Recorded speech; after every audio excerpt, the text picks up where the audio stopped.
Հանուն Հոր եւ Որդվո եւ Հոգուն Սրբո, ամեն։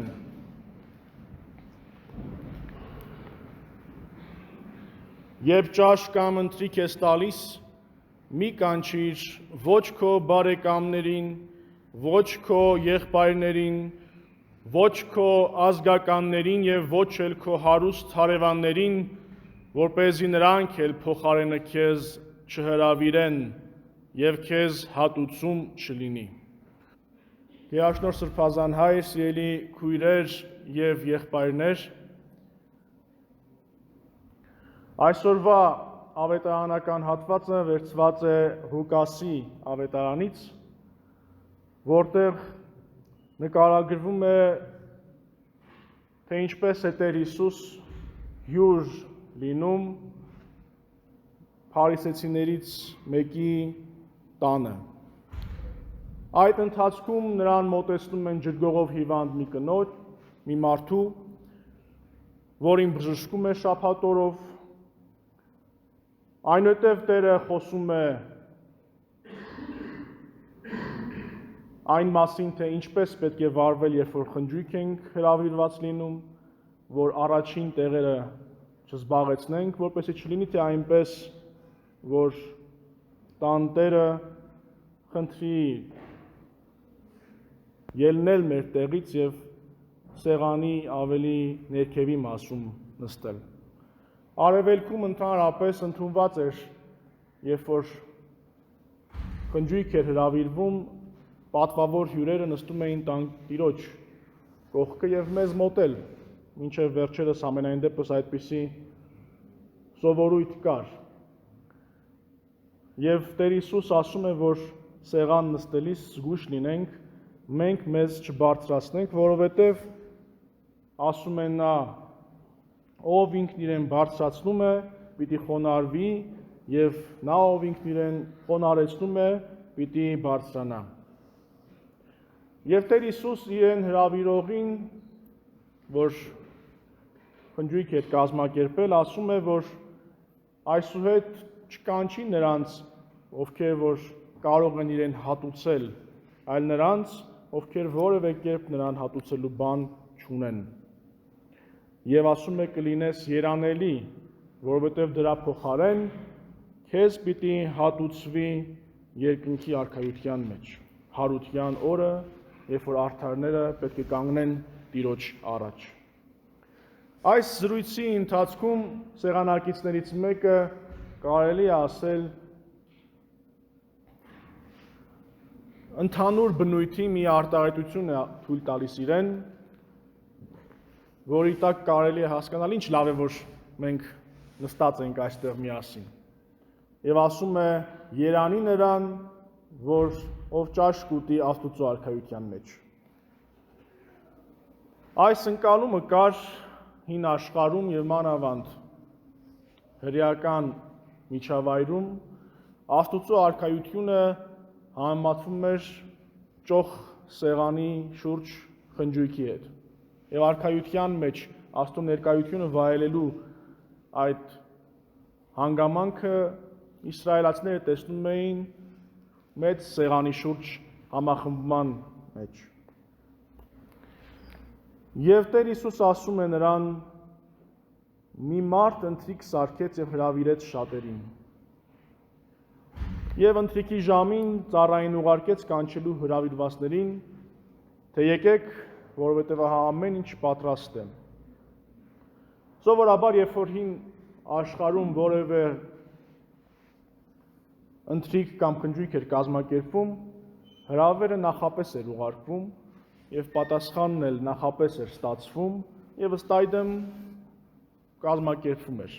Մենք եւս, երբ որ պետք է խնջույք կազմակերպենք, մոտավորապես հաշվում ենք, թե քանի հոգու պիտի ընդունենք եւ դրա համար նաեւ հրավերներ ենք տալիս։ Բայց հրավիրվածներից տեսնում ենք, որ մարդիկ մեկ առ մեկ սկսում են հրաժարվել։ Ավետարանը ասում է, առաջինն ասաց. «Ագարակ գնեցի եւ պետք է որ գնամ տեսնեմ, խնդրում եմ քեզ ինձ հրաժարված համարիր։ Եվ մյուսն ասաց. 5 լուծ եզներ գնեցի, գնում եմ դրանք փորձելու։ Խնդրում եմ քեզ ինձ հրաժարված համարիր։ Իսկ մյուսն ասաց. կին եմ առել, դրա համար էլ չեմ կարող գալ։ Եվ ծառան եկավ ու իր տիրոջը պատմեց այս։ Հրավերին, նախապես հրավերին համաձայնել եւ հետո հրավերին ընդառաջ չգնալ անարգանք էր համարվում տան տիրոջը։ Եվ այս մարդիկ, որոնք թվում է թե կարևոր պատճառներ են բերում, իրականում այդ պատճառները միմիայն պատճառաբանություններ են եւ ոչ թե հիմնավորումներ։ Առաջինը, որ ասում է ագարակ գնեցի, պետք է գնամ տեսնեմ, անշուշտ կարող էր իրեն թույլ տալ այդ ագարակը ավելի ուշ տեսնել, կամ եթե ագարակ գնելու հնարավորություն ունի, ուրեմն ծառաներ ունի, կարող էր իր ծառաների միջոցով դա կազմակերպել։ Երկրորդը, որ եզներ էր գնել 5 լուծ, որը համարվում էր Հիսուսի օրերին բավական կարողություն, նույնպես կարող էր իրեն թույլ տալ, որպեսզի որևէ մեկի միջոցով, մանավանդ որ 5 լուծ եզը իր ստուգելիքը չէին այն իմաստով, որ 5-ն էլ ինքը պետք է ստուգեր ոնց են աշխատում։ Կարող էր ծառայի միջոցով անել։ Եվ վերջինը, որ կին էր առել, ամուսնացել էր, անշուշտ կարող էր կազմակերպել, որովհետև հարսանիքները այնպես էին կազմակերպում նախկինում, որ բավական ժամանակ առաջ արդեն իմանում էին, երբ պետք է հարսանիք տեղի ունենա եւ հարսանեկան արարողությունները նախապես էին ծրագրավորվում եւ խնջույքի հրավերին արդեն պետք է նա իմանար, որ պետք է հարսանեկան արարողության մեջ լիներ եւ հրաժարվեր նախապես։ Խնդիրը այստեղ այն չէ, որ նրանք չեկան։ Խնդիրն այն է, որ հրավերին սկզբնական շրջանում ասել էին այո եւ հետո հրաժարվեցին։ Եվ Տերը ասում է, որ հրամայում է իր ծառային, որ գնա դուրս քաղաքի հրապարակներն ու փողոցները եւ աղքատներին, խեղանդամներին, կաղերին, կույրերին բերի եւ մտցնի այնտեղ։ Եվ ծառան այդպես կատարում է եւ ասում է, որ դեռ տեղ կա եւ Տերը կրկին ասում է դուրս եկ արդեն քաղաքի պարիսպներից դուրս եւ հրավիրիր նաեւ այլ մարդկանց,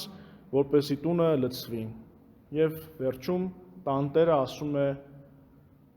այդ հրավիրվածներից ոչ ոք իմ ընթրիքից չի ճաշակի։ Սիրելիներ, եթե ուշադրություն դարձնենք ընթրիքի սեղանին այն մարդու խոսքին, որ ասաց երանի նրան, ով ճաշ կուտի Աստուծո արքայության մեջ, կտեսնենք, որ այս մարդու համար հրավերը իրական չի թվում։ Նա խոսում է այդ արքայության մեջ Տիրոջ հետ նստելու մասին, բայց չի գիտակցում, որ ինքը եւս կարող է հրավիրված լինել։ Եվ Տեր Հիսուս պատմելով այս առակը ցույց է տալիս, որ մեր նյութական բարիքները, որոնք բարիք են, ագարակը, 5 լուծ եզը կամ ի վերջո ամուսնությունը, մեր առօրյա կյանքի բարիքներն են, բայց այդ բարիքները, եթե ճիշտ կերպով մենք չենք ընդունում, այդ լավ բաները կարող են պատճառ դառնալ մեզ, որպեսզի մենք հրաժարվենք ընդունել Աստուծո հրավերը։ Այլ կերպ ասած, եթե այդ մեր կյանքում տեղ գտած լավ բաները, դրական բաները, բարիքները, եթե մենք չենք կարողանում ճիշտ ընկալել, ճիշտ ընդունել եւ ճիշտ կերպով դրանց հետ վարվել, ապա դրանք կարող են դառնալ կուռք եւ դրա հետևանքով մարդը հրաժարվի Աստծո հետ հարաբերությունից, Աստծո հրավերից։ Ինչ կարելի է եզրակացնել մի քանի կետով այսօրվա ավետարանական հատվածից։ Առաջին, Աստծո արքայությունը հրավեր է, ոչ թե պարտադրանք։ Աստված հրավիրում է մեզ, չի պարտադրում, որպեսզի մենք այդ հրավերին արձագանքենք, ինչպես որ հաճելի կլիներ իրեն։ Ուրեմն Աստծո արքայությունը մեր կամքի արտահայտության միջոցով է, որ մենք պետք է ձեռք բերենք։ Աշխարհիկ հոգսերը, աշխարհիկ բարիքները կարող են խլել մարդու հոգին։ Թվում է, թե բարիք ենք վայելում, բայց այդ բարիքը կարող է դառնալ պատճառ մեր հոգու կործանման։ Երրորդ, Աստված հրավիրում է բոլորին, անկախ սոցիալական դիրքից, անկախ ազգությունից, անկախ սեռից, անկախ ռասայական պատկանելությունից։ Եվ դա երևում է առակի մեջ, որ Տերը իր ծառային ուղարկում է հրապարակներ քաղաքի ներսիններին հրավիրելու, բայց հետո նաև դուրս է ասում անցնի ցանկապատից եւ հրավիրի նաև դրսեցիներին։ Եվ վերջինը, որը երևի թե կարևոր կետերից մեկն է, ինչպես այն, որ հրավեր է, ոչ թե պարտադրանք, եւ վերջին կետը Աստուծո հրավերը ժամանակավոր է։ Սա երբեմն մենք մեր մտքից բաց ենք թողնում։ Աստված հրավիրում է մեզ բոլորիս, բայց այդ հրավերը ժամանակավոր է։ Ինչպես որ առակի մեջ ժամանակ տվեց, որպեսզի արձագանքեն եւ արձագանքը եղավ բացասական։ Ուրեմն սիրելիներ, քննենք մեր կյանքը, որպեսզի մեր հրավերին արձագանքենք։ Այսօր էլ Տերը մեզ հրավիրում է իրեն հանդիպելու եւ իրեն հանդիպելու կարևոր կետը դա Սուրբ Պատարագն է, երբ որ մենք ճաշակում ենք իր մարմինն ու արյունը։ Ուրեմն այս հրավերին արձագանքում ենք կամ չենք արձագանքում, բայց այդ հրավերը հավիտենական չէ։ Գալու է մի պահ, երբ որ հրավերը դադարելու է հնչել, անհատապես, անձնապես մեզ համար մեր մահով եւ այդ իմաստով մենք ունենք սահմանափակ ժամանակ այդ հրավերին արձագանքելու։ Մեր պատճառաբանությունները, որ մենք հնչեցնում ենք այդ հրավերին ընդառաջ չգնալու համար,